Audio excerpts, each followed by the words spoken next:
오늘 말씀의 제목은 내 안에 거하라입니다. 우리 한번 따라해 봅시다. 내 안에 거하라. 내 안에 거하라. 내 안에 거하라. 내 안에 거하라. 아멘. 하나님 안에, 예수님 안에, 성령 안에 거할 것을 말하고 있죠. 그랬을 때 몇 가지 나눠서 우리가 한번 은혜를 받고자 합니다. 첫 번째로는 내 안에 거할 때 여기 2절에 있는 대로 깨끗게 해주신다고 그랬습니다. 우리가 예수를 믿는 것은 예수를 믿고 우리가 거룩해지는 것입니다. 우리에게 새 생명을 주시고 우리를 거룩하게 하시고 그리고 거룩함으로 말미암아서 위로부터 주시는 신령한 것을 우리가 받을 수 있게 하십니다. 신령한 것을 받아서 우리가 예배 드릴 때 신령과 진정의 예배를 드려야 되며, 하나님은 영이시기 때문에 우리가 신령하지 않으면 안 됩니다. 영적인 부분을 우리가 취하지 못하면 하나님과 교통을 할 수가 없습니다. 그래서 하나님은 영이시니 그랬어요. 하나님이 영이기 때문에 우리를 하나님께서 만들 때 영적인 것을 취할 수 있는 신령과 진정한 예배를 드릴 수 있는 하나님의 영을 가질 수 있는 그릇으로 만들어 주셨고, 그 그릇으로 만든 우리 안에 하나님의 영이 임하셔서 하나님과 교제하기 위해서 우리에게 신령한 은혜를 주신 것이죠. 그래서 우리는 오늘도 예배 드릴 때 우리 안에 신령한 은혜를 가진 자들이 예배를 드리는 것이며, 그리고 하나님이 기뻐 받으시는 예배를 드리는 자들이 모입니다. 그리고 세상에 나가서 구별된 자로서 소금과 빛의 역할을 감당하되, 주님이 내 안에 계심으로 말미암아 신령한 은혜를 가진 자들은 악한 사탄, 마귀, 귀신, 그리고 영적인 세계에서 우위를 점할 수 있는 그 이름이 우리에게 있음을 우리는 분명히 드러낼 수 있는 자들, 이것이 우리에게 가장 귀한 것입니다.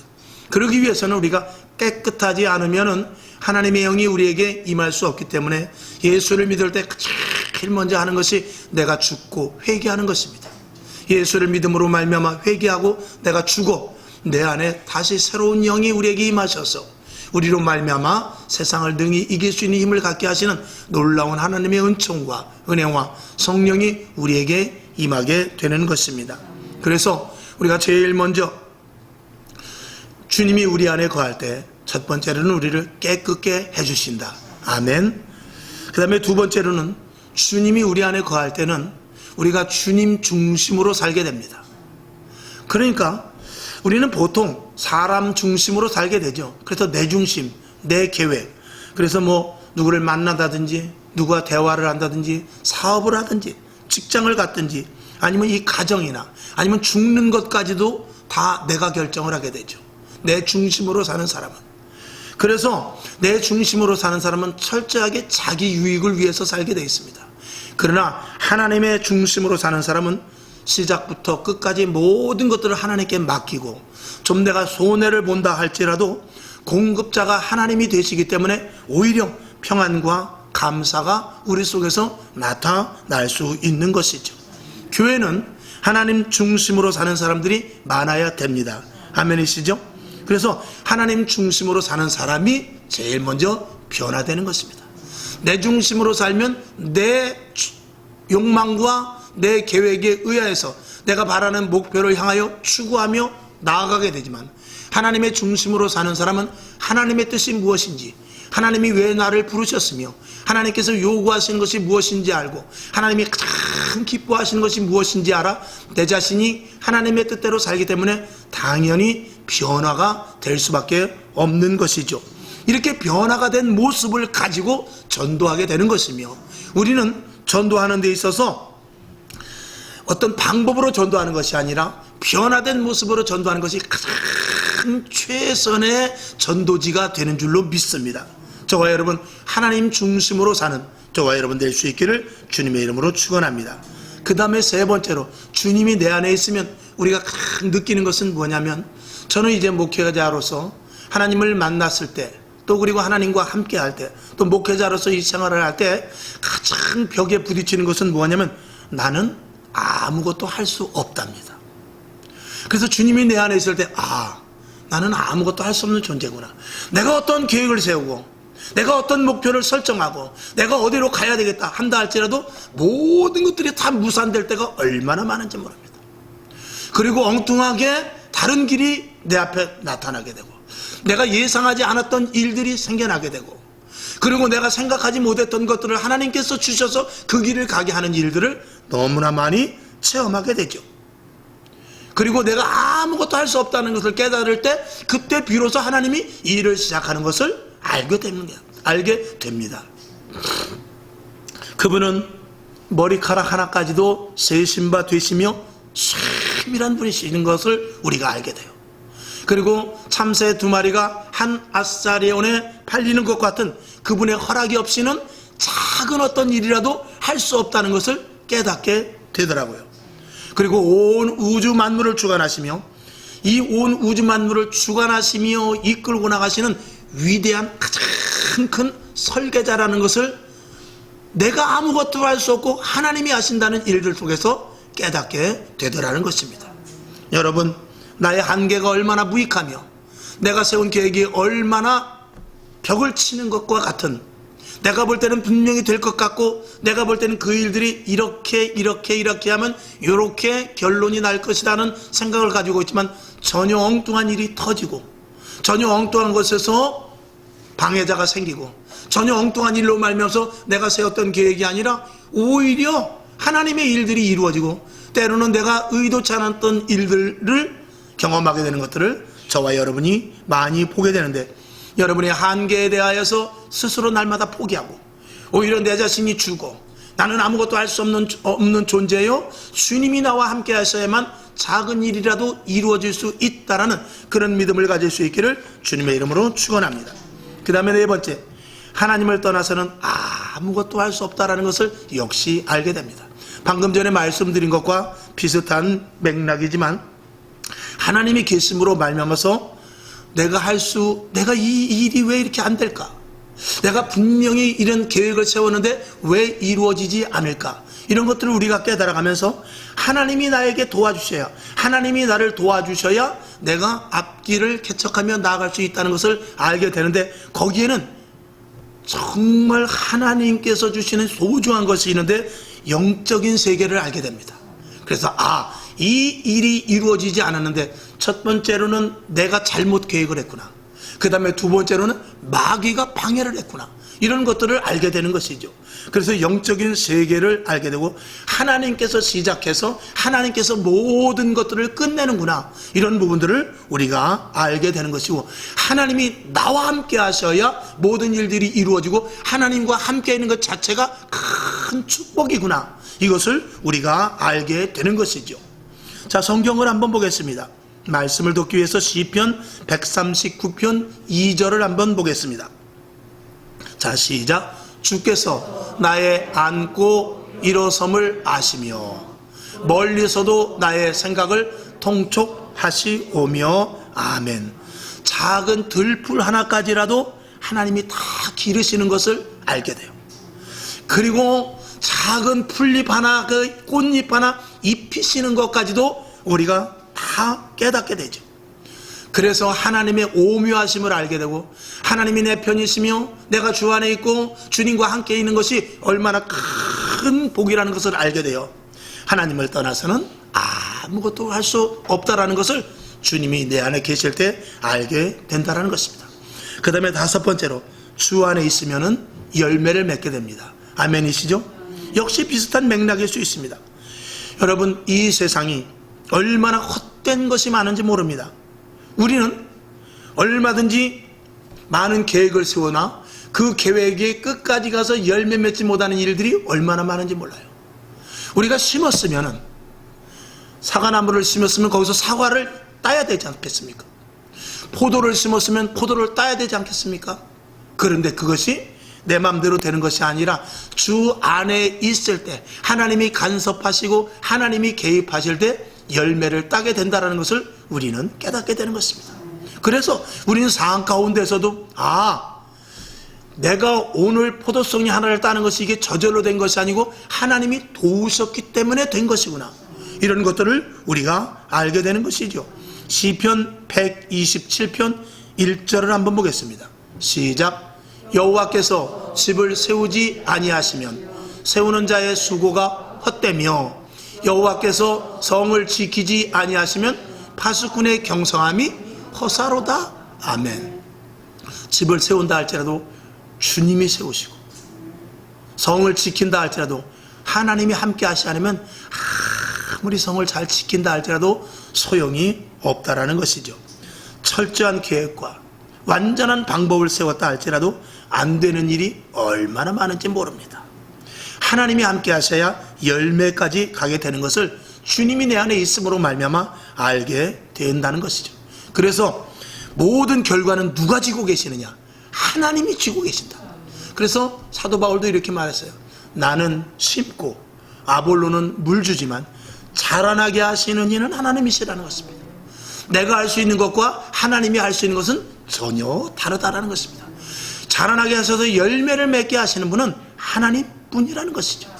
우리의 인생이 얼마나 수고를 하고 우리의 인생이 얼마나 애를 쓴다 할지라도 전도서에 있는 대로 모든 것들이 헛되고 헛되다. 그래서 여러분, 우리가 죽을 때 내 손에 든 이 반지조차도 가지고 올라가지 못해요. 그저 수의 한 벌 입지만 그 수의조차도 가져가는 것이 아니지 않습니까? 이렇게 인생은 하나님 앞에 하나님께서 거두어지는 열매 외에 아무것도 우리는 취할 수 없다는 것이 분명한 사실입니다. 잠언서 14장 12절을 보죠. 시작. 어떤 길은 사람의 보기에는 바르나 필경은 사망의 길이니라. 아멘. 사람의 도모, 사람의 계획, 사람의 지식, 사람의 경험, 이것이 결국 하나 사람의 일을 잘 이루어져서 유토피아를 이루고 지상천국을 이룰 수 있다라고 이렇게 생각할지 모르지만, 여러분, 지금 세상이 얼마나 좋아졌습니까? 서울 부산을 KTX로 왔다 갔다 하고 지금도 계속 각 지방마다 KTX를 짓고 있어요. 건설하고 있습니다. 그리고 점점 생활이 좋아져서 지금은 주방에 가도 다 센서로 탁탁탁, 냉장고도 바깥에서 온도 조절하는 그런 시대입니다. 그런데 제가 5월달에도 말씀을 드렸지만 가정이 파괴되고 가족이 없어지고 사람과의 관계가 거칠거칠해지고 이런 모든 것들, 결국은 지금 이렇게 좋아지는 시대 속에서도 여러분, 중국을 보니까 그 비 오는 것 누가 막을 수 없어요. 또 그쪽에서 또 지진도 일어나더라고요. 그것을 누가 막습니까? 사람이 아무리 기술이 좋아도, 사람이 아무리 실력이 있어도, 여러분 좀 우스갯소리를 듣지 마시기 바랍니다. 의학이 그렇게 좋아도 변비 하나 못 고쳐요. 세상 없는 의사가 와도, 세계에서 초인류 의사를 할지라도 변비 못 고칩니다. 그 변비라는 것은 다른 병과 달라서요, 이 머리부터 발까지 이 몸이 조그만 그 예민한 부분에서부터 시작되는데 그거를 고치지 못합니다. 이 몸은 우주와 같아서 의사 선생님이 의학적으로 과학적으로 이게 고치는 게 아니에요. 이 몸 하나, 심줄 하나 사람이 건드리는 것이 아니에요. 혈관, 이 피 도는 것, 이거 하나 사람이 제어할 수 있는 것이 아닙니다. 제어하는 것 같지만 안 됩니다. 그렇게 사람이 어떠한 계획을 세워도, 지금도 그래요. 사람들은 건초호화 빌딩이 올라가고 도로를 내고 그리고 인터넷이 좋아지고 삶이 윤택해져서 정말 손 하나 까딱하지 아니하고 사는 그런 시대라 할지라도 사람들은 이구동성 지금 뭐라 그러냐, 앞으로 말세가 가까웠다는 거예요. 예수 믿는 사람이 이야기하는 거 아니에요. 예수 믿지 않은 사람들도 이젠 마지막이야, 이젠 말세가 가까워서 라고 누가 말합니까? 믿지 않는 사람들도 이제 시대가 얼마 남지 않았다는 것을 다 보이지 않게 어디서 들었는지 모르지만 그들 속에, 이 마음 속에서부터 그런 것들을 말하고 있더란 말입니다. 그렇습니다. 여러분, 주 안에 있어서 열매 맺어지는 것 무엇입니까? 영원한 천국을 가진 자만이 이 땅에서 소망이 있을 뿐입니다. 저와 여러분, 어떤 계획을 생각합니까? 어떤 일들을 도모합니까? 이 세상에서 다 이루어진다 할지라도 그것은 썩어져 갈 것입니다. 여러분, 결론으로 말씀을 드리면 전도의 열매를 맺을 수 있기를 주님의 이름으로 축원합니다. 하나님이 기뻐하시는 일을 도모할 때 하나님께서 열매 맺게 해주시고, 여러분이 돈이 필요합니까? 건강이 필요합니까? 그리고 가정이 잘 되고 사업장이 잘 되길 원합니까? 그것을 반드시 하나님과 개입을 시킬 수 있기를 주님의 이름으로 축원합니다. 그 다음에 주님이 내 안에 있을 때 걱정과 근심이 사라지게 됩니다. 아멘이시죠? 이건 참 예수 믿는 사람들에게 당장 하늘이 무너져도, 당장 사업이 망하고, 당장 죽을 일이 생겨도 우리는 소망이 있어요. 그래서 하나님 앞에 기도하고 하나님께서 반드시 길을 열어주실 것이고, 또 오늘 여기서 내가 망한다 할지라도 하나님은 나에게 다른 길을, 아니 다른 뜻이 있겠지, 이런 이 믿음이, 사실은 세상 사람들도 그런 마음을 가진 사람들이 그래도 일어나더라고요. 근데 하물며 하나님을 믿는 사람들이 그런 소망적인 마음을 가질 때 하나님께서 도와주시고, 또 우리는 분명히 소망을 갖게 하시는 하나님이 우리 안에 있으니 얼마나 감사합니까? 이 사실 걱정이라는 것은 내가 무엇을 할 때 저절로 생기는 것이 걱정이에요. 여러분들이 어떤 계획을 세워보십시오. 아무리 분명히 이렇게 하면 될 것 같다 하지만 그래도 한쪽에서는 반드시 우려와 걱정이 있게 마련인 것이거든요. 이것은 미래에 대한 확실한 확신이 없기 때문에, 불확실한 부분들이 있기 때문에 생기는 것이거든요. 그러나 하나님과 함께 할 때는 우리의 세웠던 계획이 안 된다 할지라도 우리는 걱정하지 않고, 그 계획이 틀어져서 다른 쪽으로 이루어진다 할지라도 우리는 감사할 수 있는 것, 이것이 바로 예수 믿는 사람들이 주 안에 있음으로 말미암은 걱정과 근심이 없는 우리의 정말 아름다운 모습이 아니겠습니까? 우리의 찬양이 있지 않습니까? 우리의 찬송가도 지금까지 지내온 것 주의 크신 은혜라, 또 내 주 예수 모신 것이 그 어디나 하늘나라, 이 모든 것들은 세상 사람들이 부를 수 있는 그런 가사가 아닙니다. 오늘 저와 여러분이 주 안에 있는 자들이 기쁨과 감사로 부르시는 찬양 중에 하나인 것이죠. 특별히 코로나와 같은 어려움 속에서도 주 안에 있음으로 말미암아 저와 여러분이 오히려 평안을 누릴 수 있다. 이것은 조건은 세상 사람들과 똑같습니다. 코로나 걸려서 죽어도 우리는 천국이다. 살면 우리는 힘들고 어려운 이들에게 가서 전도해야 된다. 이런 평안함이 우리에게 있으니 너무나 감사한 것이죠. 그 다음에 7번째, 주 안에 있으면 불쌍한 영혼들이 보이기 시작해요. 할렐루야. 세상이 함께 있을 때, 그들과 함께 있을 때, 그리고 세상 사람들이 성공하는 것이 부러울 때는 몰랐는데 주 안에 온전히 들어와서 하나님과 함께하고 보니까 세상에 있는 사람들이 불쌍해 보이는 것입니다. 썩어져 갈 것을 향해서 저 권력이 뭐라고, 그 돈이 뭐라고, 그 자식 잘 되는 게 뭐라고, 거기에만 몰입을 해서 있는 것을 보고 불쌍히 여길 수밖에 없는 것이죠. 영혼이 먼저 잘 돼야 되는데, 천국을 소유해야 되는데, 하나님 안에 들어와야 되는데, 하나님을 믿는 것이 최우선인데, 그리고 나서 나머지는 다 부수적인데, 이런 것들을 깨닫게 되는 것이죠. 저와 여러분, 오늘도 주 안에 들어오니 세상에 있는 영혼들이 얼마나 불쌍한지 이것이 느껴지지 않습니까? 여러분, 저와 여러분은 오늘 이 자리에 예배를 할 때, 오늘 이 자리에 주님이 오신다 할지라도 우리는 주님을 아멘으로 만날 수 있지만 세상 사람들은 영원한 절망 가운데 거하게 되는 것 아니겠습니까? 저와 여러분, 오늘도 하나님이 함께 하시고 영원한 천국을 가지고 있는 것에 대한 참 기쁨이 우리에게 있음을 분명히 감사할 수 있습니다. 누가복음 3장 17절을 한번 보죠. 시작. 손에 키를 들고 자기의 타작마당을 정하게 하사 알곡은 모아 곡간 안에 들이고 쭉정이는 꺼지지 않는 불에 태우시리라. 아멘. 우리가 생활을 하면서 알곡과 쭉정이를 보면 우리가 이렇게 하죠. 그래서 알곡은 다 창고에 들여놓고, 그리고 쭉정이는 뭐합니까? 다 불태워버리죠. 옛날에 본 그 왕겨 껍질, 그거 무엇합니까? 아궁이로 다 들어갑니다. 그리고 좀 깨끗한 거 골라서 벽에로 쓰는 거, 그건 복받은 그 쭉쟁일까요? 그러나 쭉쟁이는 쭉쟁일 수밖에 없습니다. 그런데 여러분, 이것이 단순한 알곡과 쭉쟁이가 문제가 아니라 우리가 영적으로 보았을 때 믿는 자들과 믿지 않는 자들이라는 것을 우리가 대입해놓고 볼 때 이 성경 말씀이 우리에게 두렵지 않느냐 말이죠. 이 성경 말씀이 우리에게 위로가 되기도 하지만 정말 죽어져가는 영혼들을 볼 때 우리 속에서부터 답답함이 일어나야 맞는 것이 아니겠습니까? 여러분, 주 안에 거함으로 말미암아서 쭉정이는 꺼지지 않는 불에 태우시리라, 이 말씀이 충격적으로 우리에게 다가올 수밖에 없는 것입니다. 여러분, 오직 예수를 믿어야 천국이죠. 아닐 땐 지옥이라는 것, 이거는 불변의 법칙인 것입니다. 저와 여러분, 우리에게는 평안이 있습니다. 아멘. 그리고 우리에게는 감사가 있죠. 할렐루야. 우리에게는 소망이 있습니다. 이것이 우리에게 큰 이 땅을 살아가는 큰 재산이 아니겠습니까? 그 다음에 8번째, 우리에게는 주 안에 있는 자들은, 주 안에 있는 우리에게는 우리가 가진 것들에 대한 가치가 분명히 있습니다. 여러분, 물질이나 건강이나 그리고 권력도 마찬가지고, 그리고 가정이나 직장들도 마찬가지입니다. 믿는 사람들이 이것을 가졌을 때 그 가치가 발휘되는 거예요. 물질도 믿는 사람이 가지고 있어야지요. 가정도 믿는 사람에게 있어서는 굉장히 소중합니다. 권력도 마찬가지고, 직장이 잘 되고 사업장이 잘 되는 것도 이 믿는, 온전히 하나님을 믿는 사람들이 가지고 있을 때 그런 일들 속에서 가치가 있는 것입니다.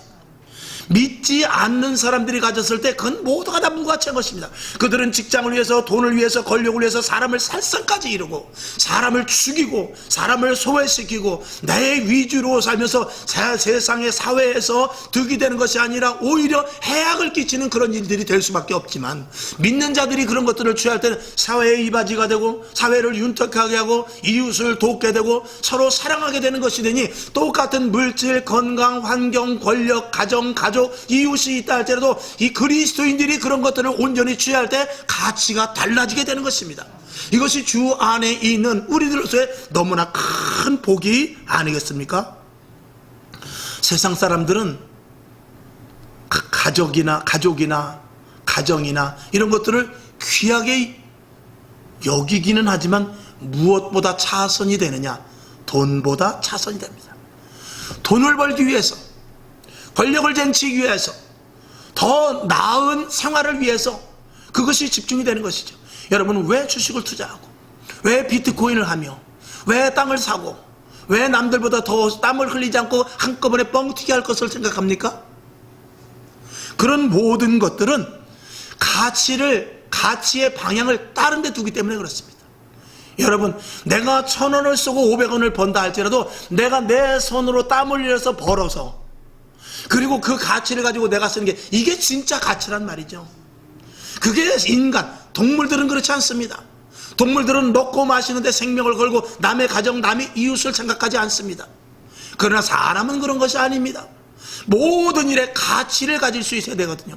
내가 돈을 벌어도 가치 있는 돈, 내가 시간을 써도 가치 있는 시간, 내가 친구를 만나도 가치 있게, 내가 사업을 해도 가치 있게, 이런 생활 가운데서, 그리고 우리가 살아가는 데 있어서 이 가치 중심적인 삶을 살 수 있는데, 우리에게 주어진 모든 것들이 주 안에 있는 그리스도인들에게는 가치 있는 것이 되지만, 세상 사람들에게는 돈, 물질, 권력, 이 모든 것들이 가치 있게 쓰여지지 않기 때문에 그들에게는 무용지물이 될 수밖에 없는 것이죠.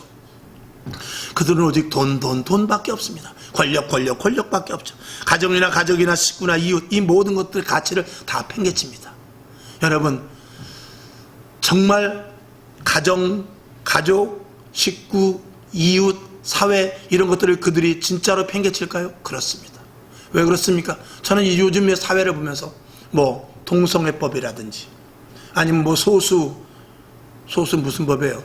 맨날 하면서 소수 차별금지법, 이런 모든 것들은 사실은 어디까지 가는 것이냐? 그게 다 가정이 파괴되는 거예요. 가족이 파괴되는 거예요. 동기간 이웃이 없어지는 거예요. 결국은 그들은 자기네들의 야욕과, 그리고 물론 궁극적인 목표는 기독교 파괴지만, 그런 것들을 통해서 정치권, 권력, 그리고 그들이 돈, 이런 것들에 추구하는 것이지, 결국은 사회가, 질서가 좋아지고, 포장은 그렇게 안 하지 않죠. 포장은 좋은 사회, 소외된 자들을 돕고 등등 인권, 이런 것들을 따지만, 실질적으로는 모든 것들이 뒤에서 썩어가는 일들을 자행을 하고 있는 것이에요. 그래서 모든 것들이, 이 땅의 모든 것들이 그리스도인의 손에 있을 때만 가치가 있다. 이것이 주 안에 있는 자들의 큰 복인 줄로 믿습니다. 그 다음에 9번째, 영원토록 하나님의 보호하심을 받습니다. 할렐루야. 자, 성경을 한번 보죠. 시편 121편 5절에서부터 9절까지 4절의 말씀을 한번 봅시다. 시작. 여호와는 너를 지키시는 자라. 여호와께서 내 우편에서 내 그늘이 되시나니. 6절. 낮에 해가 너를 상치 아니하며 밤에 달도 너를 해치 아니하리로다. 7절. 여호와께서 너를 지켜 모든 환난을 면케 하시며 또 내 영혼을 지키시리로다. 8절. 여호와께서 너의 출입을 지금부터 영혼까지 지키시리로다. 아멘. 그렇습니다. 하나님의 손이 우리를 인도하시고 보호해 주시는 주 안에 있음으로 말미암은 놀라운 축복이지요. 마태복음 28장 20절도 분명한 약속의 말씀을 우리들에게 하고 있습니다. 한번 봅니다. 시작. 내가 너희에게 분부한 모든 것을 가르쳐 지키게 하라. 볼지어다 내가 세상 끝날까지 너희와 항상 함께 있으리라 하시니라. 아멘. 이 말씀이 약속의 말씀으로 주어졌으니 이 말씀을 저와 여러분들이 꼭 붙잡을 수 있기를 주님의 이름으로 축원합니다. 그리고 이것은 영원한 하나님의 약속이지요. 시편 27편 1절을 한 번 더 봅니다. 시작. 여호와는 나의 빛이요 나의 구원이시니 내가 누구를 두려워하리요. 여호와는 내 생명의 능력이시니 내가 누구를 무서워하리요. 아멘. 이 말씀이 영원토록 하나님의 보호하심을 받는 내 가슴 속에 심어지는 온전한 축복의 말씀으로 각인될 수 있기를 주님의 이름으로 축원합니다. 그 다음에 마지막 10번째, 이제 우리 주 안에 있는 자들이 해야 될 일은 전도입니다. 아멘이시죠? 지금까지 9가지 쭉 말씀을 드렸습니다. 변화되고 또 달라지고 열매 맺고 걱정과 근심이 없고 주님이 나와 함께하며 그리고 우리 가진 것들이 가치가 있는 이런 모든 것들을 통해서 우리는 전도할 수 있는 자가 되는 것이죠. 이것을 전하지 않을 수 없어요. 예수 믿음으로 말미암아 이런 9가지의 주님이 내 안에 있음으로 말미암아 놀라운 축복이 우리에게 계속해서 임하여지고 그것이 순환되어서 나를 변화시키고 나가 달라지게 하시고 축복의 그릇 축복을 받는 자로서 계속 순환되면서 이 땅을 살아갈 때 우리는 저절로 전도하지 않을 수 없는 자로 변화되게 될 줄로 믿습니다. 그래서 주 안에 있는 자들은 이 기쁨과 그리고 은혜와 감사와 받은 축복을 전하지 않을 수가 없는 것이죠. 여러분 이 9가지의 말씀 그대로 저와 여러분에게 그대로 접목되어서 오늘도 설교 말씀을 여러분들이 다시 집에 가서 유튜브에 들어가서 또 보시기 바랍니다. 그래서 이 주 안에 있음으로 말미암은 이 놀라운 축복을 여러분들이 누리시면서 복음을 향하여 주님 오시는 그날까지 전도하는 축복의 일꾼 하나님의 축복된 가치 있는 자녀들 될 수 있기를 주님의 이름으로 축원합니다. 화평방송 구독, 좋아요 부탁드립니다. 감사합니다.